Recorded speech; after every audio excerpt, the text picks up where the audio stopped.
नमस्कार, मैं विजय लक्ष्मी, सहायक आचार्य राजनीति विज्ञान, गौरी देवी राजकीय महिला महाविद्यालय अलवर। और आज हम इस वीडियो में अरब इज़राइल विवाद यानी अरब इज़राइल कन्फ्लिक्ट के बारे में जानेंगे। मिस्र से लेकर इराक तक फैले भूभाग को पश्चिमी एशिया यानी वेस्ट एशिया के नाम से जाना जाता है। कुछ विचारक इसे अरब विश्व या फिर मध्य पूर्व या निकट पूर्व का नाम भी देते हैं। प्रचलित भाषा में इसे अरब इज़राइल विरोध के संदर्भ में मध्य पूर्व ही कहा जाता है। इस क्षेत्र की बहुसंख्यक आबादी अरब है और इस्लाम को मानने वाली है।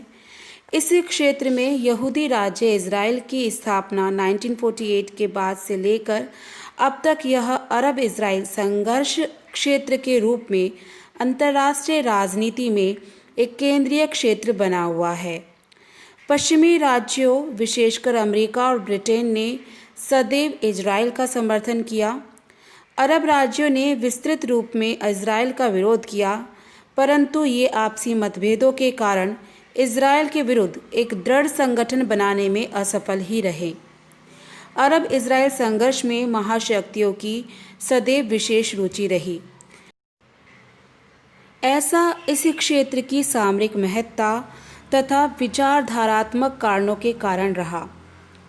स्वेज नहर इसी क्षेत्र से आती है और इसी कारण यूरोपीय देशों की पश्चिम एशिया में सदैव रुचि बनी रही। इस क्षेत्र में विशाल तेल भंडारों के अस्तित्व ने भी इस क्षेत्र को विश्व राजनीति में अत्यंत महत्वपूर्ण स्थिति प्रदान की है। मध्य पूर्व में यहूदियों एवं अरबों के संघर्ष को स्थायी बनाए रखने के कई कारण और विवादास्पद मुद्दे हैं। सबसे पहला है सीमा विवाद। अरब इज़राइल संघर्ष का कारण सीमा विवाद है। इज़राइल उत्तर में लेबनान, पूर्व में सीरिया और जॉर्डन तथा दक्षिण पश्चिम में मिस्र के अरब राज्यों से घिरा हुआ है।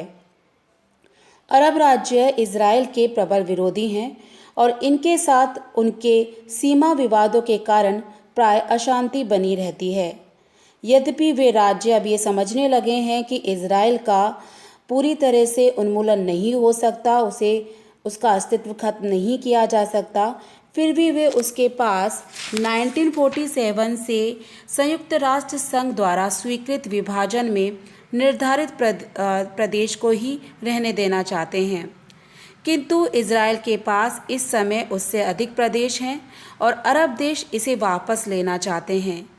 इस कारण पड़ोसी अरब राज्यों से इज़राइल के प्राय झगड़े होते रहते हैं। दूसरी है शरणार्थियों की समस्या। इस समय पैलेस्टाइन से निकाले गए लाखों अरब शरणार्थी के रूप में पड़ोसी राज्यों में बहुत दयनीय स्थिति में रह रहे हैं। इज़राइल और अरब राज्यों में ये तनातनी का कारण है। इन्हें ना तो इज़राइल वापस लेना चाहता है और ना ही अरब राज्य इन्हें अपने राज्यों में बसाने के इच्छुक हैं। जिस तरह से यहूदियों के लिए एक पृथक राज्य की आवश्यकता थी, वही तर्क अब फ़िलिस्तीनियों के बारे में भी दिया जा रहा है। फ़िलिस्तीनियों को भी एक संप्रभुता संपन्न राज्य की आवश्यकता है।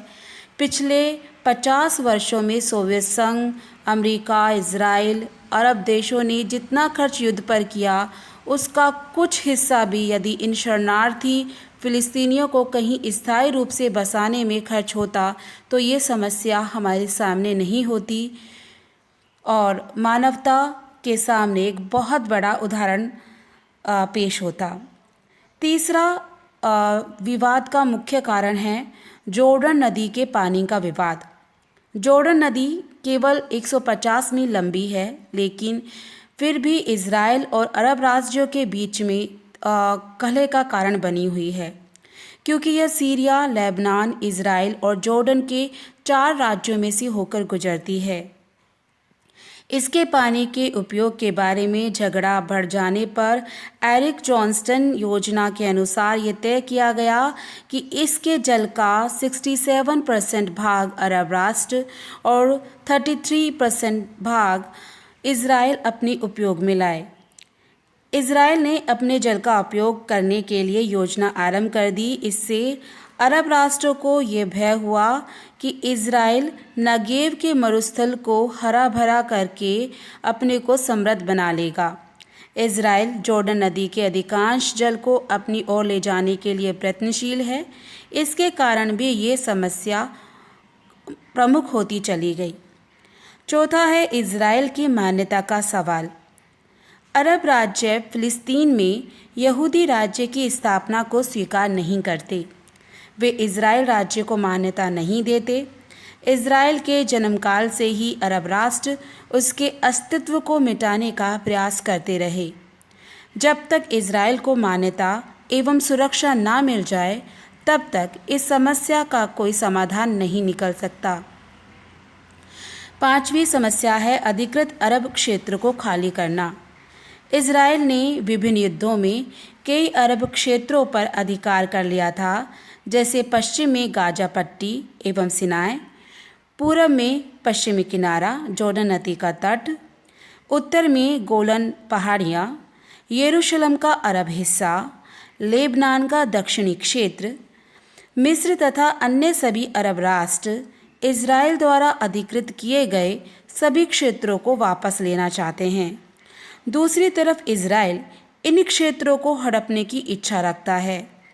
यरूशलेम को उसने अपनी राजधानी बना लिया और गोलन पहाड़ी क्षेत्र को उसने अभी हाल ही में अपने देश में शामिल किया। इज़राइल की धारणा है कि इन पहाड़ियों से अरब सेनाएं गोलाबारी करती हैं, अतः उनकी वापसी का प्रश्न ही नहीं उठता।